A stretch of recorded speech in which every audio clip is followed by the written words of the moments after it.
여자가 끼어들어서 작전이 꼬인 거 아니야? 박 중사님도 유진이 걱정돼서 집중을 못했을 거야. 역시 여자는 전장에 어울리지 않아.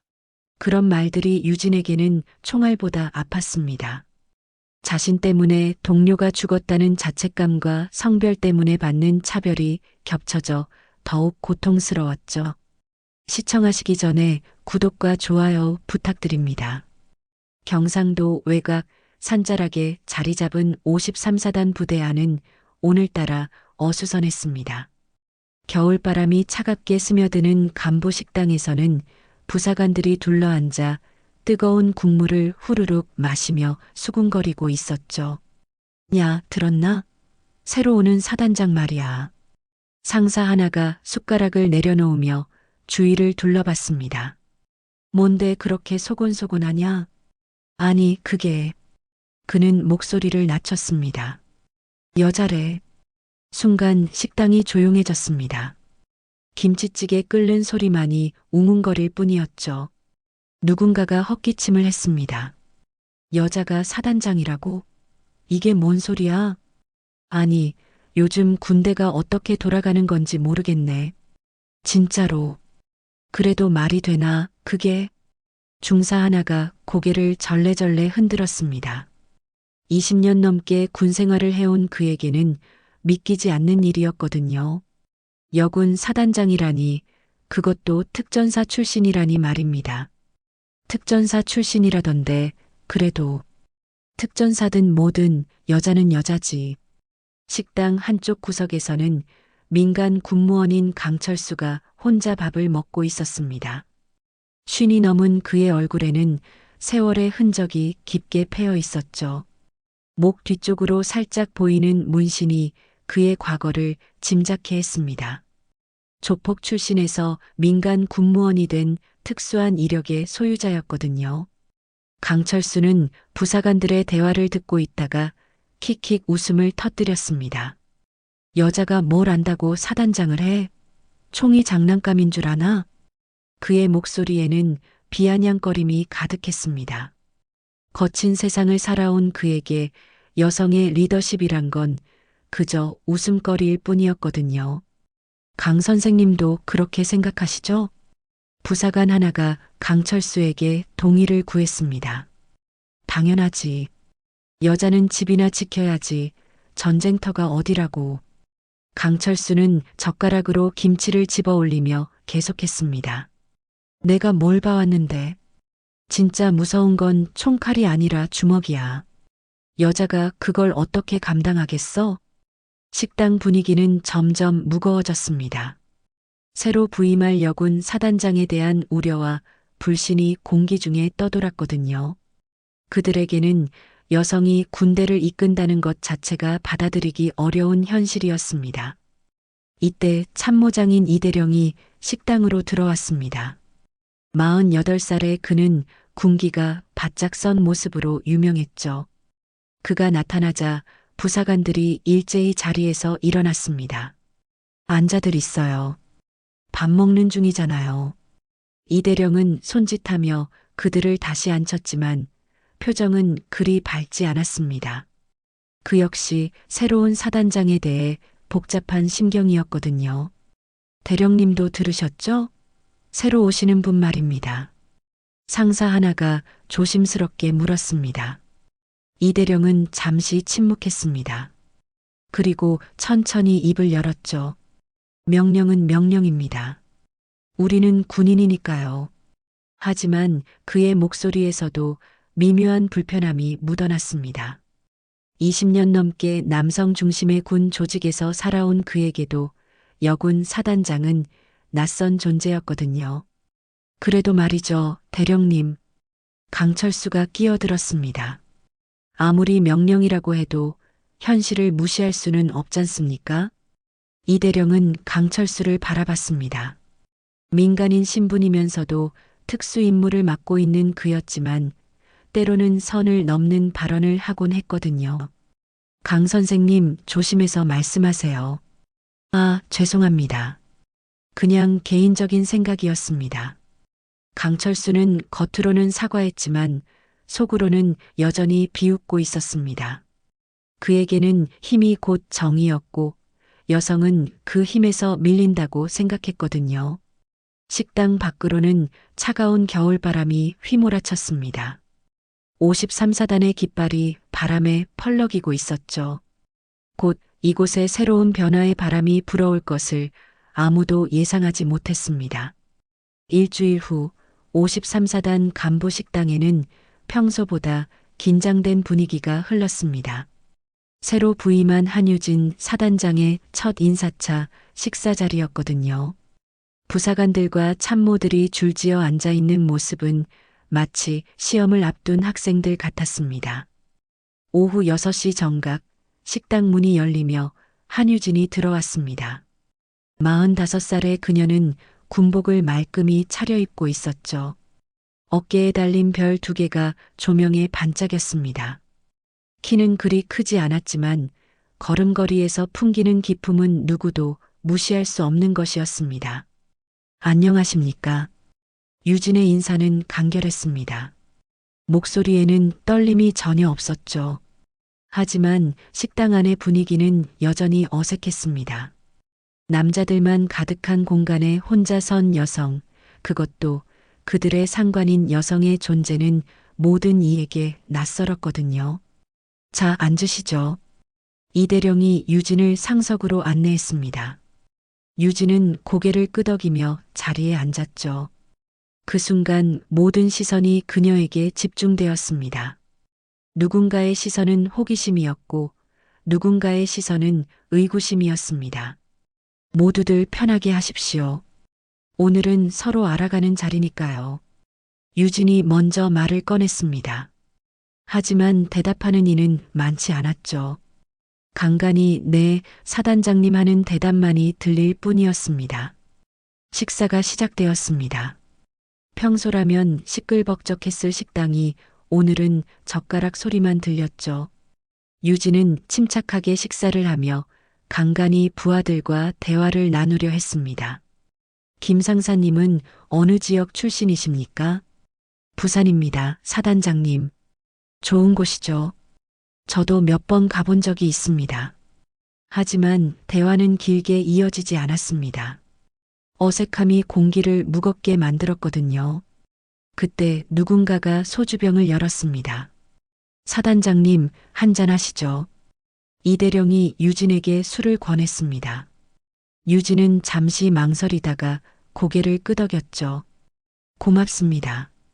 술이 돌기 시작하자 분위기가 조금씩 풀렸습니다. 하지만 그것도 잠시였죠. 강철수가 자리에서 일어나며 화장실에 간다고 했습니다. 유진 옆을 지나가던 그때였습니다. 쿵!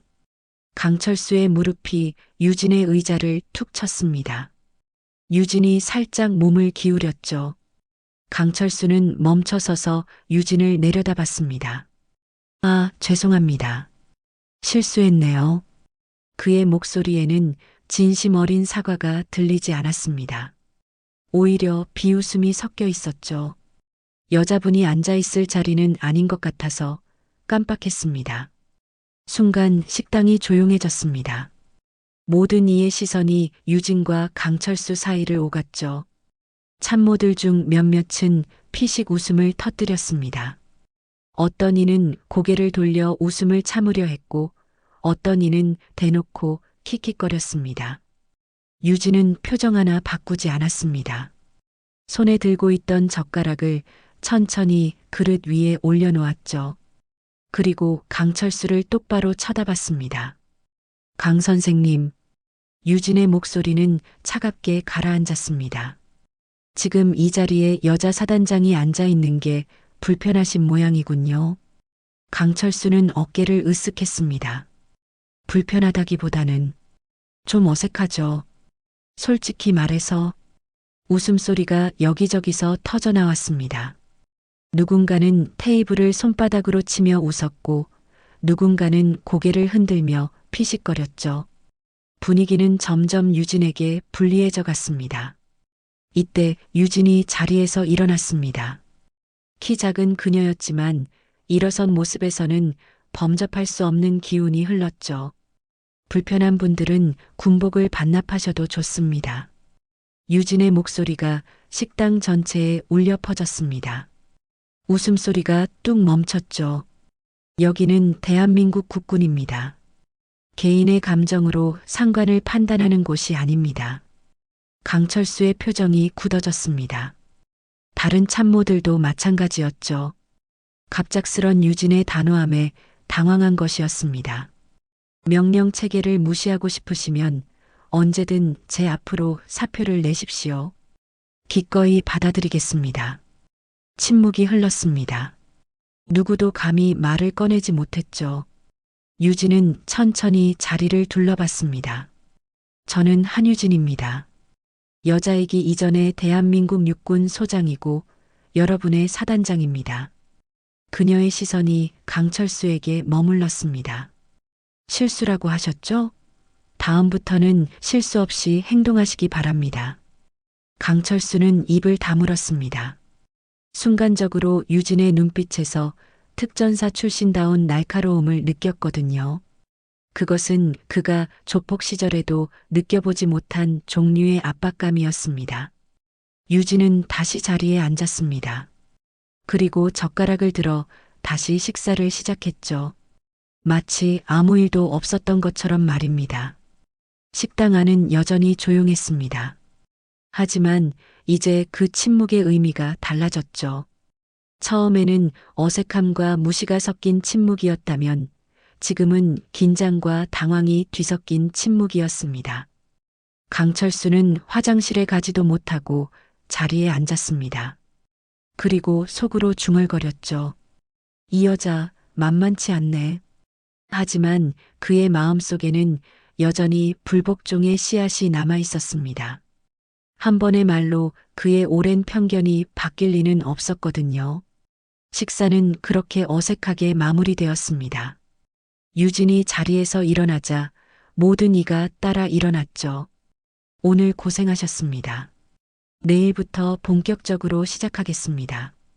유진은 마지막 인사를 하고 식당을 나갔습니다. 그녀의 뒷모습을 바라보는 시선들은 복잡했습니다. 존경, 의구심, 호기심, 반감이 뒤섞여 있었거든요. 문이 닫히자 식당 안이 다시 소란스러워졌습니다. 와, 진짜 무섭네. 저런 성격이면 앞으로 어떻게 될지 모르겠다. 그래도 당당하긴 하던데. 강철수만이 말없이 자리에 앉아 있었습니다. 그의 마음속에는 묘한 감정이 들어차고 있었죠. 분노와 당황, 그리고 알 수 없는 호기심이 뒤섞여 있었습니다. 그날 밤 유진은 사단장 숙소에서 혼자 창밖을 바라보고 있었습니다. 차가운 겨울바람이 유리창을 흔들었죠. 오늘 식당에서 일어난 일이 자꾸만 머릿속을 맴돌았습니다. 강철수의 도발적인 행동, 참모들의 비웃음, 그리고 자신이 보인 강경한 반응까지 말입니다. 유진은 천천히 눈을 감았습니다. 그러자 오래전 기억이 스며들기 시작했죠. 20년 전 25살의 유진은 특전사 최초의 여군 부사관이었습니다. 그때도 지금처럼 모든 것이 낯설고 어려웠죠. 남자들만 가득한 부대에서 홀로 버텨야 했던 시간들이었습니다. 여자가 뭘 할 수 있겠어? 그냥 뒤에서 서류나 정리하면 되는 거 아냐? 실전에서는 짐만 될 텐데. 그때도 그런 말들을 수없이 들었습니다. 하지만 유진은 포기하지 않았죠. 남자들보다 2배로 훈련하고 3배로 노력했습니다. 그렇게 해서 겨우 인정받기 시작했던 것입니다. 그리고 그 일이 벌어졌습니다. 아프가니스탄 파병 작전이었습니다. 유진은 특수정찰팀의 일원으로 참가했죠. 팀장은 박중사였습니다. 32살의 그는 유진을 진심으로 동료로 인정해주는 몇 안 되는 사람 중 하나였습니다. 유진아, 너는 진짜 특전사감이야. 박중사는 늘 그렇게 말해주었습니다. 다른 이들이 유진을 의심할 때도 그만은 믿어주었죠. 작전 당일 적진 정찰을 위해 산악지대로 들어갔습니다. 유진의 임무는 통신 담당이었죠. 하지만 적의 매복 공격을 받게 되었습니다. 엄폐, 엄폐. 총성이 사방에서 울려 퍼졌습니다. 유진은 바위 뒤로 몸을 숨기며 본부와의 통신을 시도했죠. 하지만 통신이 잘 되지 않았습니다. 유진아, 지원 요청해. 박중사가 소리쳤습니다. 유진은 필사적으로 교신을 시도했죠. 그때였습니다. 적의 저격수가 박중사를 노리고 있는 것을 발견한 것은 중사님 위험해요. 유진이 소리치며 박중사 앞으로 뛰어나갔습니다. 그 순간 총성이 울렸죠. 탕! 총알은 유진의 어깨를 스쳤습니다. 하지만 박중사는 안전했죠. 유진의 몸짓 덕분에 저격수의 조준이 빗나간 것입니다. 유진아, 괜찮아? 박중사가 급히 달려와 유진을 부축했습니다. 어깨에서 피가 흘렀지만 크게 다치지는 않았죠. 저는 괜찮습니다. 지원 요청부터 해야죠. 유진은 상처를 무시하고 다시 무전기를 잡았습니다. 그리고 마침내 본부와 연결에 성공했죠. 지원 요청합니다. 좌표는? 결국 지원 부대가 도착해서 팀은 무사히 철수할 수 있었습니다. 유진의 빠른 판단과 용감한 행동 덕분이었죠. 하지만 일주일 후 또 다른 작전에서 박중사가 적의 폭탄에 당해 숨졌습니다. 유진이 함께 나가지 못한 작전이었죠. 부상 때문에 후방에 남아 있어야 했던 것입니다. 내가 함께 갔다면. 유진은 자책했습니다.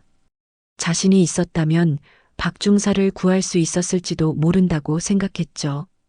그 죄책감은 오랫동안 유진을 괴롭혔습니다. 유진아, 내 잘못이 아니야.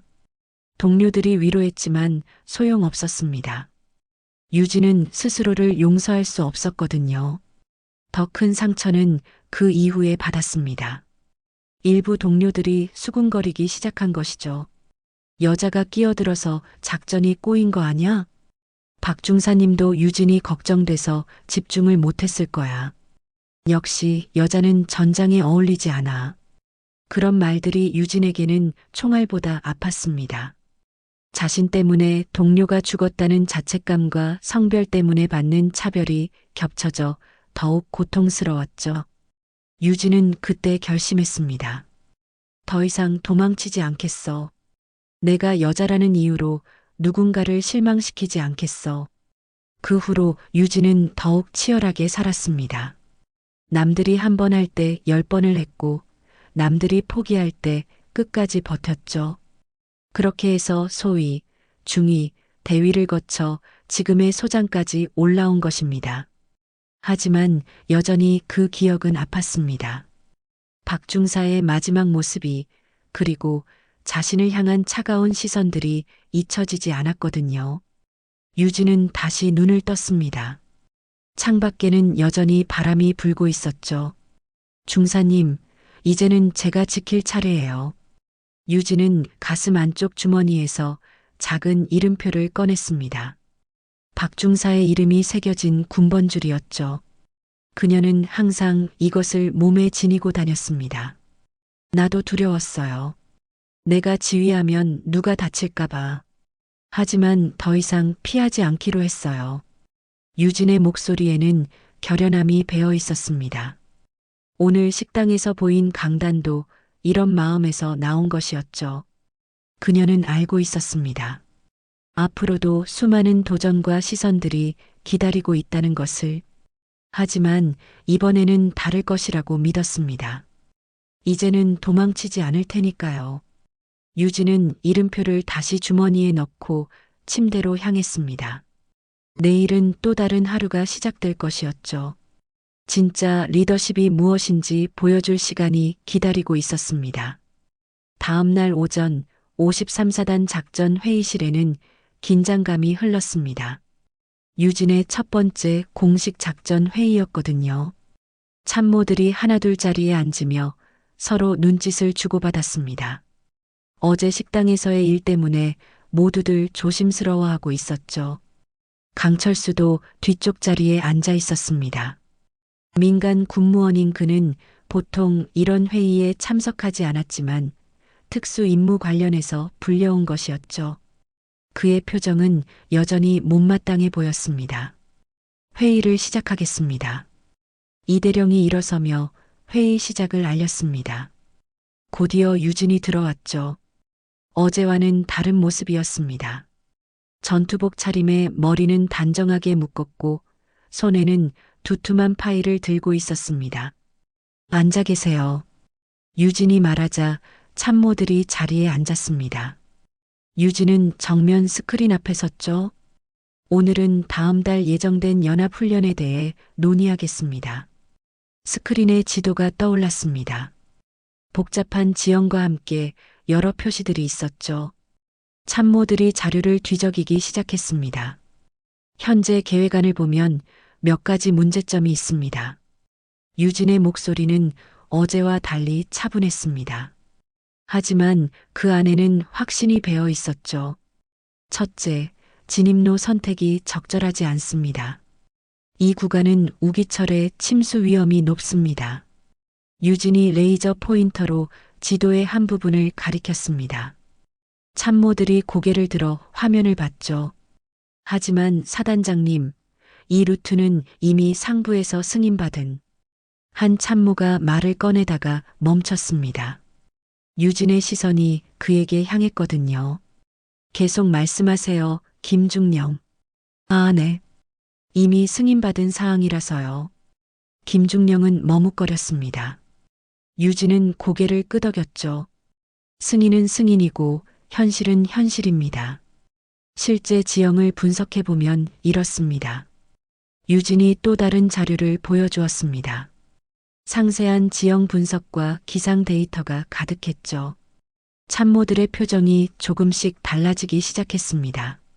지난 10년간 이 지역의 강수량 데이터를 보면 3월 둘째 주는 집중 호우 확률이 60%입니다. 부대 이동에 심각한 지장을 줄 수 있죠. 강철수가 몸을 앞으로 기울였습니다. 그의 눈빛이 달라졌죠.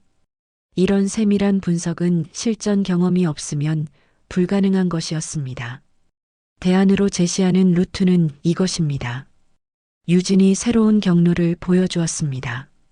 참모들이 웅성거리기 시작했죠.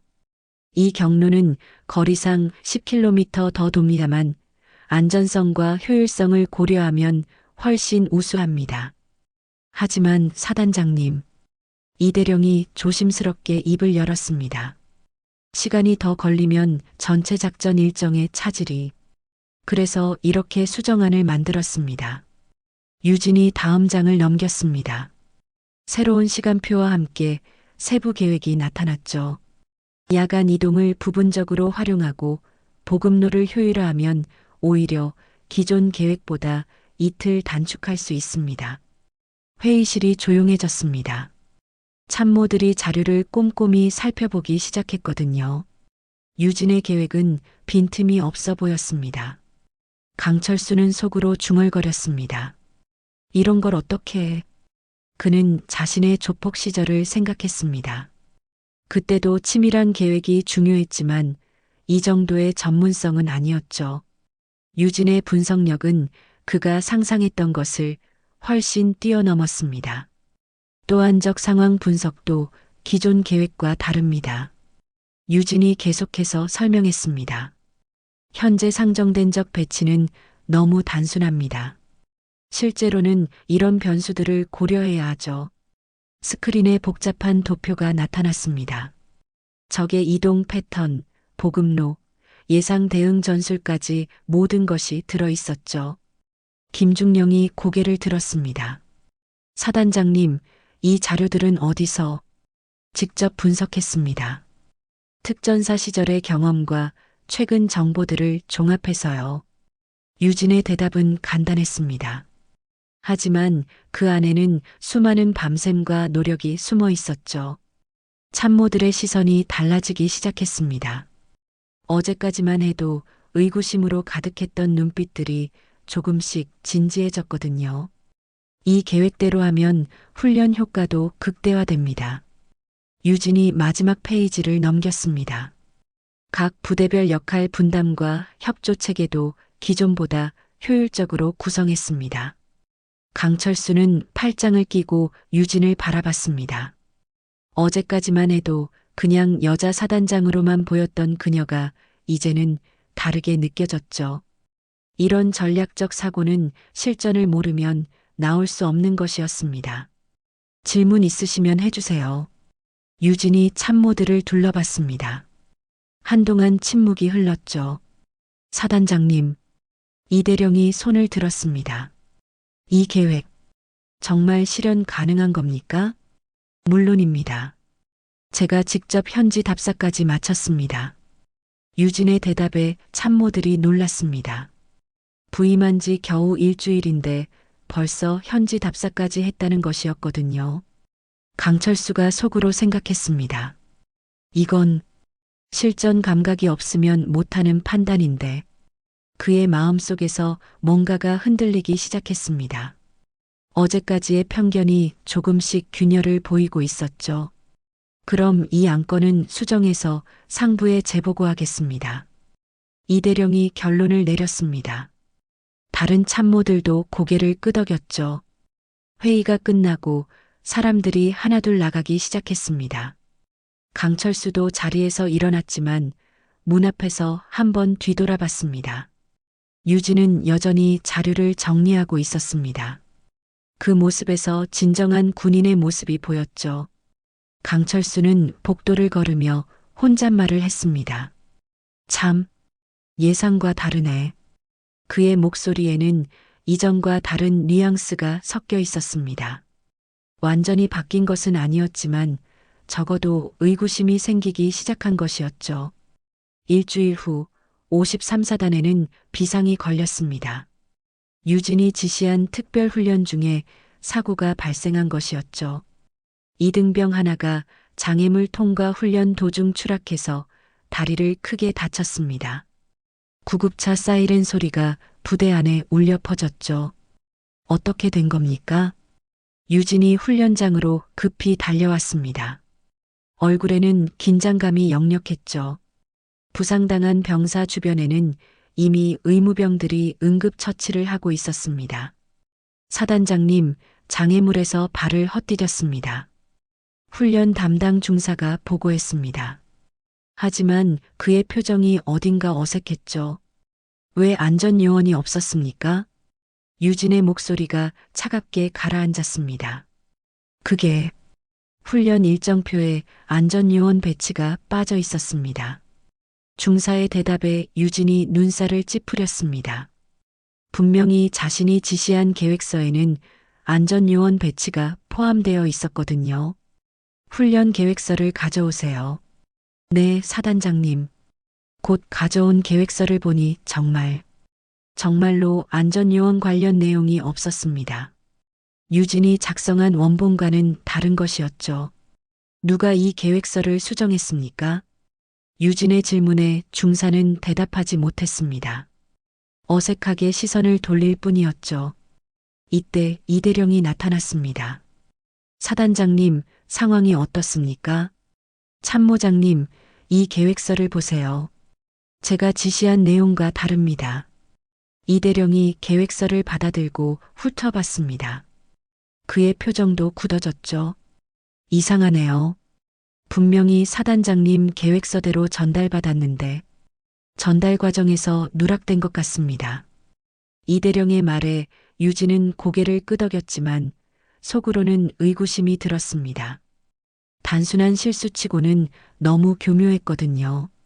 병원으로 실려간 병사는 다행히 큰 부상은 아니었습니다.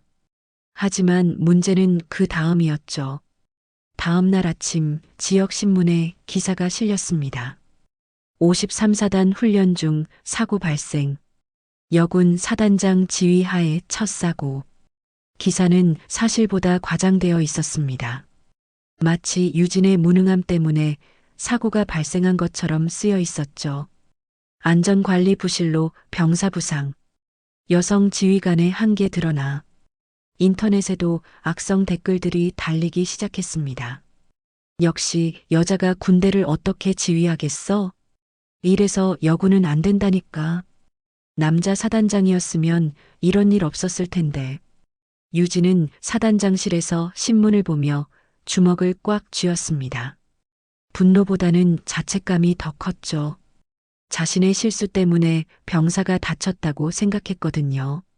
이때 김 병장이 사단장실 앞으로 왔습니다. 그는 며칠 전부터 유진을 유심히 지켜보고 있었던 병사였죠. 사단장님, 면담 신청합니다. 들어오세요. 김 병장이 들어와서 격리를 했습니다. 21살의 그는 아직 어려 보였지만 눈빛만은 진지했죠. 무슨 일입니까? 사단장님, 어제 사고건 말입니다. 김 병장이 조심스럽게 입을 열었습니다. 제가 직접 봤는데 안전요원이 있었어야 할 자리에 아무도 없었습니다. 유진이 고개를 들었습니다. 그래서요? 그런데 며칠 전에 참모들끼리 이야기하는 걸 들었습니다. 사단장님 계획이 너무 까다롭다고, 좀 간소화해야 한다고. 김 병장의 말에 유진의 표정이 굳어졌습니다. 누가 그런 말을 했습니까? 확실하지는 않지만 여러 사람이었습니다. 김 병장은 더 자세히 말하고 싶었지만 조심스러웠습니다. 하급자가 상급자들을 고발하는 것이나 다름없었거든요. 그때 강철수가 사단장실로 들어왔습니다. 노크도 없이 들어온 것이었죠. 사단장님, 급한 일이 있어서. 강철수는 김 병장을 보더니 미간을 찌푸렸습니다. 병장, 여기서 뭐 하는 거야? 보고 드릴 일이 있어서 왔습니다. 김 병장이 대답했지만 강철수의 시선이 불편했습니다. 그럼 나가봐. 내가 사단장님과 중요한 얘기할 게 있거든. 김 병장이 나간 후 강철수가 유진에게 말했습니다. 사단장님, 요즘 부대 분위기가 좀 이상합니다. 어떤 면에서요? 병사들이 불안해하고 있어요. 훈련도 예전보다 빡세지고 사고까지 났으니까요. 강철수의 말에는 은근한 비난이 섞여 있었습니다. 그리고 참모들도 좀 힘들어해요. 너무 완벽을 추구하시는 것 같아서. 유진은 강철수를 똑바로 바라봤습니다. 완벽을 추구하는 게 잘못된 건가요? 아니죠. 하지만 현실적으로 힘든 부분도 있잖아요. 그때 이대령이 급히 들어왔습니다. 사단장님, 큰일 났습니다. 무슨 일입니까? 사단 본부에서 연락이 왔습니다. 어제 사고건으로 감사가 내려온다고 합니다. 유진의 얼굴이 굳어졌습니다. 부임한 지 겨우 보름 만에 감사를 받게 된 것이었죠. 언제 옵니까? 내일 오전입니다. 알겠습니다. 유진은 차분하게 대답했지만 속으로는 복잡한 감정이 들끓고 있었습니다. 그날 저녁 유진은 혼자 부대를 걸었습니다. 병사들이 그녀를 보며 수군거리는 소리가 들렸죠. 사단장님 때문에 훈련이 더 빡세졌대. 그러게, 예전엔 이렇게까지 안 했는데 여자라서 더 빡빡하게 하는 거 아니야? 유진은 발걸음을 멈췄습니다. 그리고 깊게 한숨을 쉬었죠. 내가 뭔가 잘못하고 있는 건가? 하지만 곧 고개를 들었습니다. 포기할 수는 없었거든요. 다음 날 오전 감사관들이 도착했습니다.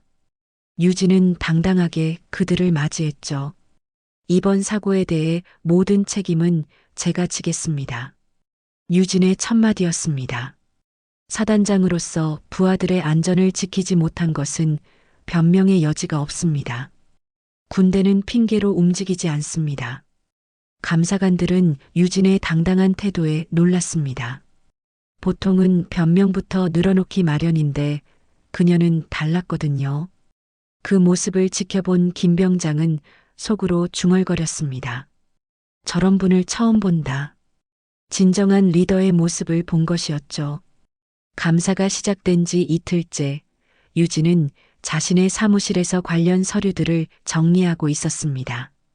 사고 경위를 밝히기 위해 모든 문서를 다시 살펴보고 있었죠.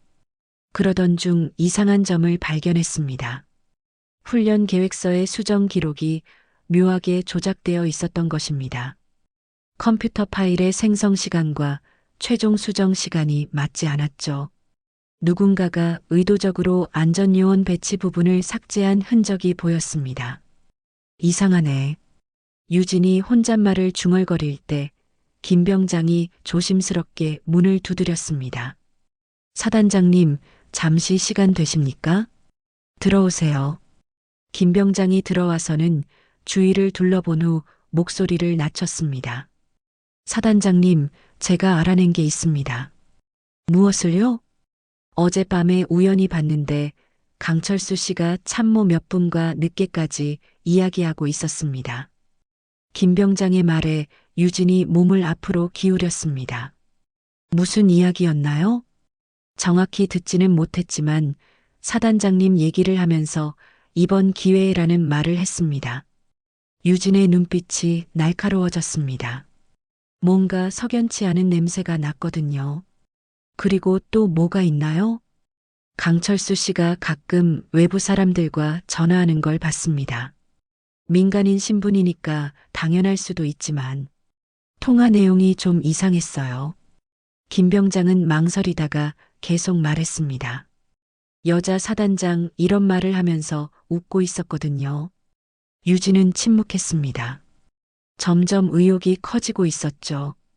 그때 이대령이 급히 들어왔습니다. 사단장님, 큰 문제가 생겼습니다. 무슨 일입니까? 강철수 씨의 과거 이력에 문제가 있다는 제보가 들어왔습니다. 이대령이 서류를 내밀었습니다. 유진이 받아서 살펴보니 충격적인 내용이었죠. 강철수의 전과 기록이 상세히 나와 있었습니다. 조직폭력배로 활동하던 시절의 폭행, 협박, 공갈 등의 범죄 이력이 가득했죠. 이게 사실입니까? 확인해 본 결과 사실입니다. 그런데 문제는 이런 전과자가 어떻게 민간 군무원으로 들어올 수 있었냐는 겁니다. 유진은 서류를 다시 꼼꼼히 살펴봤습니다. 그리고 한 가지 더 발견했죠.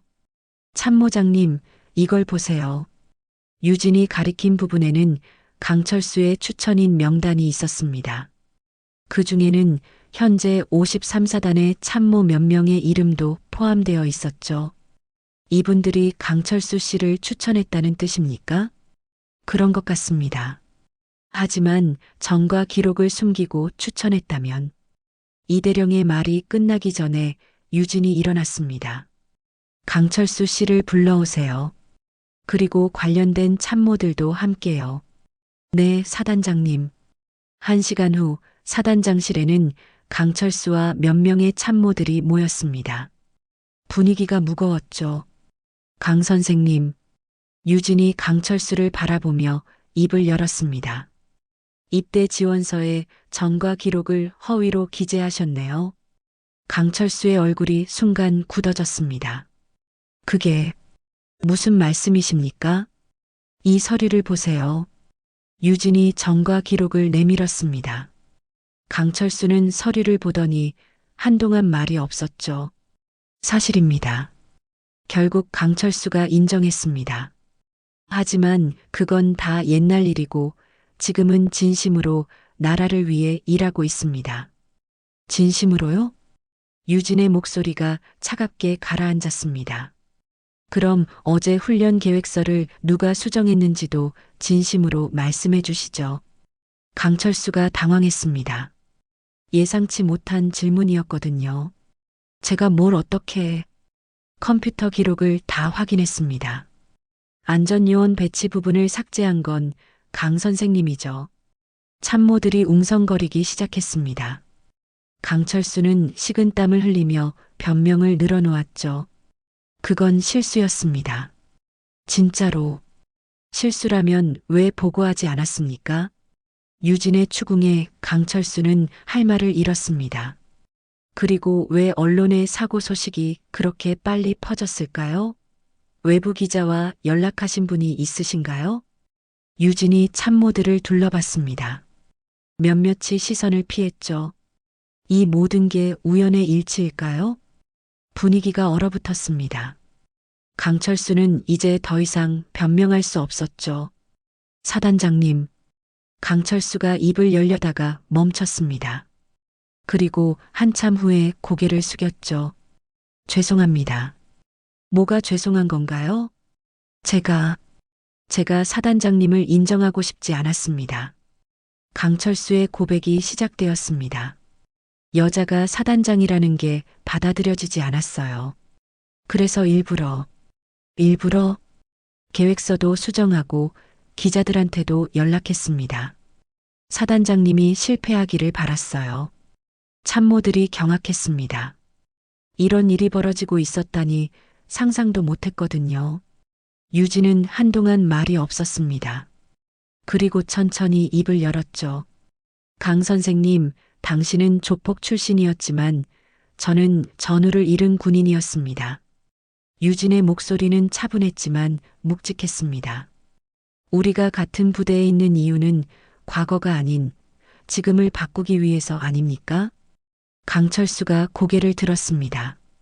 유진의 눈에는 분노보다는 안타까움이 있었죠.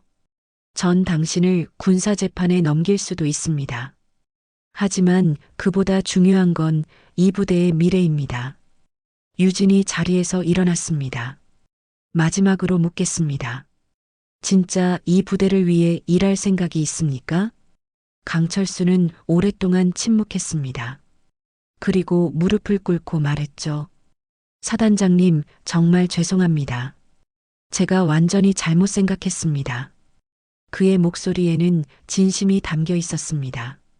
처음으로 유진 앞에서 진짜 고개를 숙인 순간이었죠. 그날 이후 53사단의 분위기가 조금씩 바뀌기 시작했습니다. 강철수의 고백으로 진실이 밝혀지자 참모들과 병사들 사이에서도 유진을 바라보는 시선이 달라졌거든요. 감사관들도 사고의 진짜 원인을 파악한 후 유진에 대한 징계를 철회했습니다. 일주일 후 정기 참모 회의가 열렸습니다. 평소와 달리 분위기가 진지했죠. 유진이 회의실에 들어서자 모든 참모들이 일제히 일어났습니다. 앉으세요. 유진의 목소리는 여전히 차분했습니다. 하지만 예전과는 다른 무언가가 있었죠. 참모들도 그것을 느끼고 있었습니다. 먼저 지난주 일에 대해 말씀드리겠습니다. 유진이 입을 열었습니다. 우리 부대에서 일어난 일들을 통해 많은 것을 배웠습니다. 저 역시 부족한 점이 많았다는 것을 인정합니다. 참모들이 놀란 표정을 지었습니다. 유진이 먼저 자신의 잘못을 인정한 것이었거든요. 하지만 앞으로는 다르게 하겠습니다. 소통 부족으로 인한 오해가 없도록 모든 결정 과정을 투명하게 공유하겠습니다. 이때 이대령이 손을 들었습니다. 사단장님, 먼저 사과드릴 말씀이 있습니다. 무슨 말씀이신지요? 제가 처음에 사단장님을 제대로 모시지 못했습니다. 이대령의 목소리에는 진심이 담겨 있었습니다. 여군 사단장에 대한 거부감이 있었던 것도 사실이고 적극적으로 협조하지 않았던 부분도 있었습니다. 다른 참모들도 고개를 숙였습니다. 그들 역시 비슷한 마음이었거든요. 하지만 이번 일을 통해 깨달았습니다. 이대령이 계속 말했습니다. 리더십은 성별이 아니라 중심을 잡는 용기에서 나오는 것이었습니다. 유진은 잠시 말이 없었습니다. 그리고 천천히 고개를 끄덕였죠. 고맙습니다, 참모장님. 우리 모두 배워가는 과정이라고 생각합니다. 그때 강철수가 조심스럽게 말을 꺼냈습니다. 사단장님, 저도 한 말씀 드려도 될까요? 물론입니다. 강철수는 자리에서 일어났습니다. 그의 표정은 예전과 완전히 달랐죠. 제가 지난주에 한 행동들, 정말 용서받을 수 없는 일이었습니다. 그의 목소리가 떨렸습니다. 조폭 시절에도 이런 치사한 짓은 안 했는데 편견 때문에 정말 못된 일을 저질렀습니다. 강철수가 유진을 향해 깊게 고개를 숙였습니다. 사단장님이 저를 군사재판에 넘기지 않아 주신 것, 평생 잊지 않겠습니다. 이제부터는 진짜로 이 부대를 위해 일하겠습니다. 유진이 강철수를 바라봤습니다. 강 선생님, 과거는 과거입니다. 중요한 건 앞으로죠. 회의가 끝난 후 참모들이 하나둘 나가기 시작했습니다. 그런데 평소와 달리 서로 이야기를 나누며 나가는 모습이 보였죠. 분위기가 많이 달라진 것이었습니다. 저녁 식사 시간 간부 식당의 풍경도 바뀌었습니다. 유진이 들어서자 자연스럽게 자리를 내어주는 참모들의 모습이 보였죠. 예전의 어색함은 거의 사라졌습니다. 사단장님, 여기 앉으세요. 이대령이 상석을 가리켰습니다. 유진이 앉자 강철수가 직접 반찬을 가져다 놓았죠. 사단장님, 이거 맛있습니다. 강철수의 행동에 다른 참모들이 놀랐습니다. 그 강철수가 이렇게 적극적으로 나서다니 믿기 어려웠거든요. 첫날에는 정말 무례했습니다. 강철수가 진심 어린 목소리로 말했습니다. 이건 진심으로 사죄의 의미입니다. 유진은 미소를 지었습니다.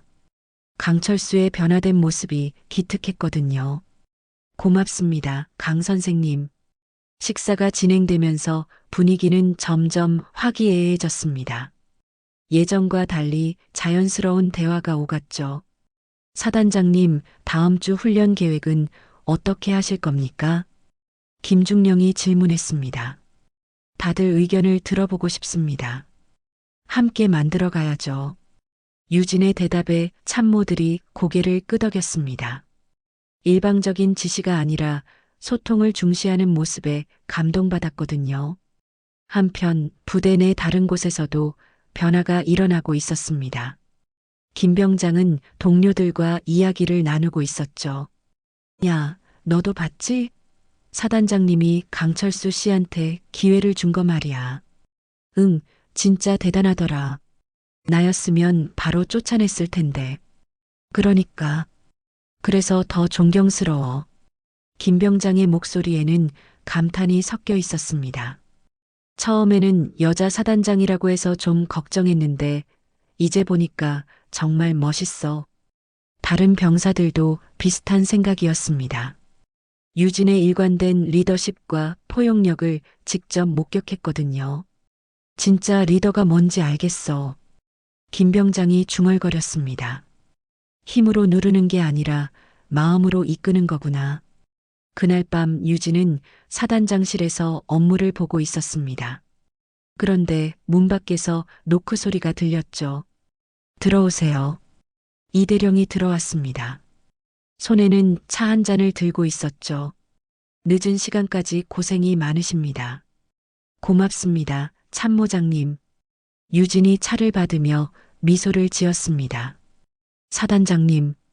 이대령이 조심스럽게 말을 꺼냈습니다. 정말 존경합니다. 강철수 씨를 용서해 주신 것. 쉬운 결정이 아니었을 텐데요. 용서라기보다는 기회를 준 것뿐입니다. 유진의 대답은 담담했습니다. 사람은 누구나 변할 수 있다고 믿거든요. 이대령은 고개를 끄덕였습니다. 유진의 깊은 인품을 다시 한번 느낀 순간이었죠. 앞으로 더욱 열심히 돕겠습니다. 함께 만들어가요, 참모장님. 유진의 말에 이대령이 환한 미소를 지었습니다. 이제 정말로 한 팀이 된 기분이었거든요. 2달 후 53사단에는 완전히 새로운 바람이 불고 있었습니다. 유진의 리더십 아래 부대원들의 사기는 하늘을 찔렀고 훈련 성과도 눈에 띄게 향상되었죠. 무엇보다 부대 내 화합이 이뤄졌습니다. 이날은 특별한 날이었습니다. 전국 연합 야외작전 훈련이 시작되는 날이었거든요. 유진이 처음 제안했던 수정 계획이 드디어 실행되는 것이었습니다. 새벽 5시 훈련장에는 부대원들이 완전 무장을 하고 집결해 있었습니다. 유진도 다른 병사들과 똑같은 전투복을 입고 나타났죠. 어깨에는 소장 계급장이 반짝였지만 그녀의 모습에서는 특별함보다는 동료애가 느껴졌습니다. 오늘부터 사흘간 진행될 이번 훈련은 실전과 같습니다. 유진이 부대원들 앞에서 브리핑을 시작했습니다. 하지만 무엇보다 중요한 것은 서로를 지키는 것입니다. 작전 성공도 중요하지만 모든 전우가 무사히 돌아오는 것이 최우선입니다. 부대원들이 힘차게 대답했습니다. 네, 사단장님. 강철수도 특수임무팀의 일원으로 참가했습니다. 요즘 그의 모습은 완전히 달라져 있었죠. 진심으로 부대를 위해 일하는 모습을 보여주고 있었습니다. 사단장님, 준비 완료했습니다. 강철수가 보고했습니다. 그의 목소리에는 예전의 건방짐 대신 진중함이 배어 있었죠. 고맙습니다, 강 선생님. 유진이 고개를 끄덕였습니다. 출발 신호와 함께 부대가 움직이기 시작했습니다. 유진은 지휘부가 아닌 선두에서 직접 부대를 이끌었죠. 이런 모습이 병사들에게는 큰 감동이었습니다. 사단장님이 직접 앞장서시네. 김병장이 동료에게 속삭였습니다. 진짜 멋있어. 뒤에서 지시만 하는 게 아니라 함께 뛰시잖아. 첫날 훈련은 순조롭게 진행되었습니다. 유진의 치밀한 계획과 부대원들의 호흡이 완벽하게 맞아떨어졌거든요. 이대령을 비롯한 참모들도 감탄했습니다. 사단장님, 정말 대단합니다. 이대령이 말했습니다.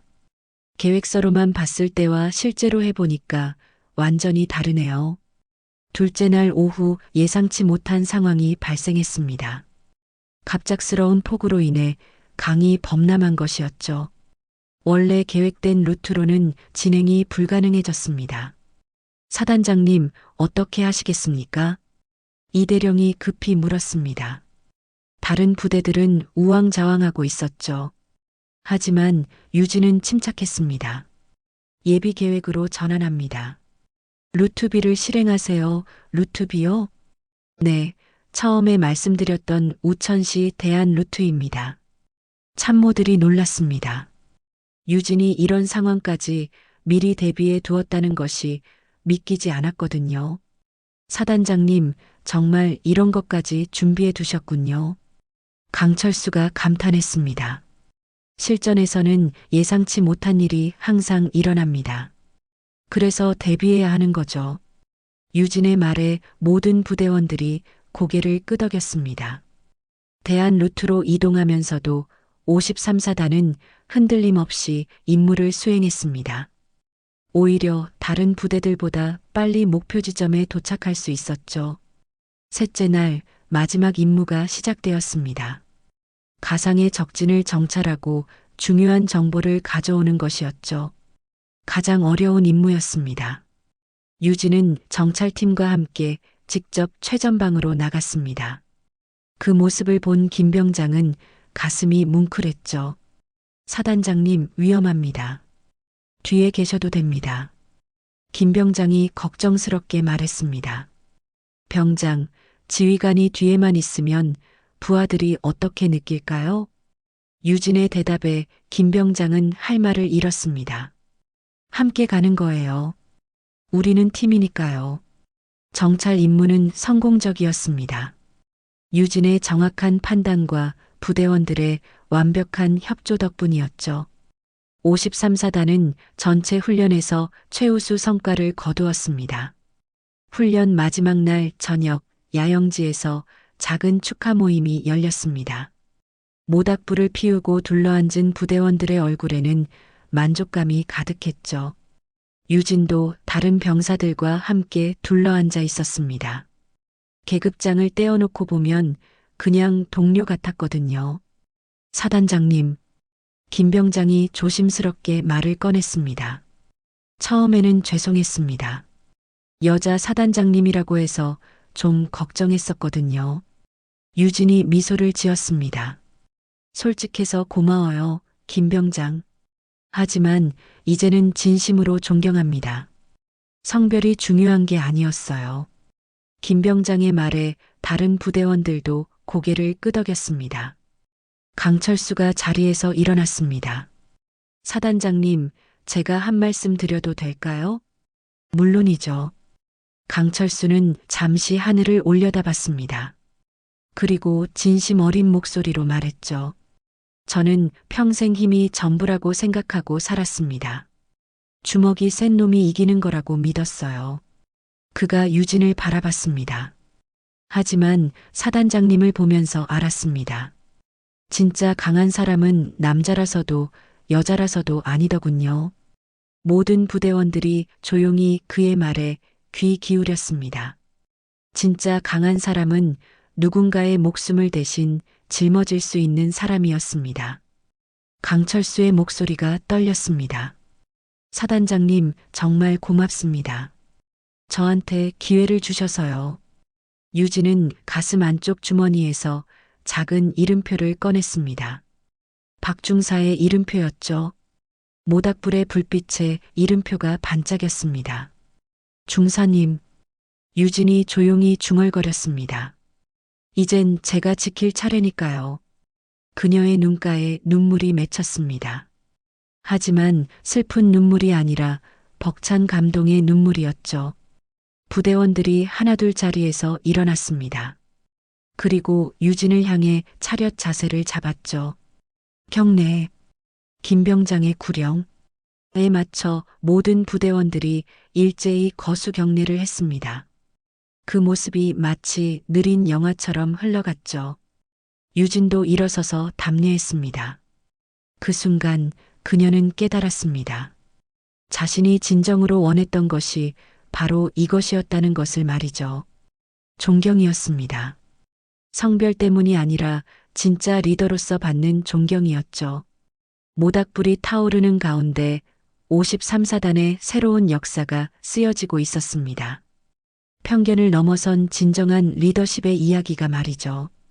유진은 마음속으로 다짐했습니다. 앞으로도 이들과 함께 더 큰 꿈을 이뤄나가자. 밤하늘에는 별들이 반짝이고 있었습니다. 53사단의 미래처럼 밝고 희망차게 말이죠. 지금까지 시청해 주셔서 감사합니다. 구독과 좋아요는 무료입니다. 시청하신 사연에 대한 의견과 어느 지역에서 듣고 계신지 댓글로 알려주세요. 응원의 한 말씀도 좋아요.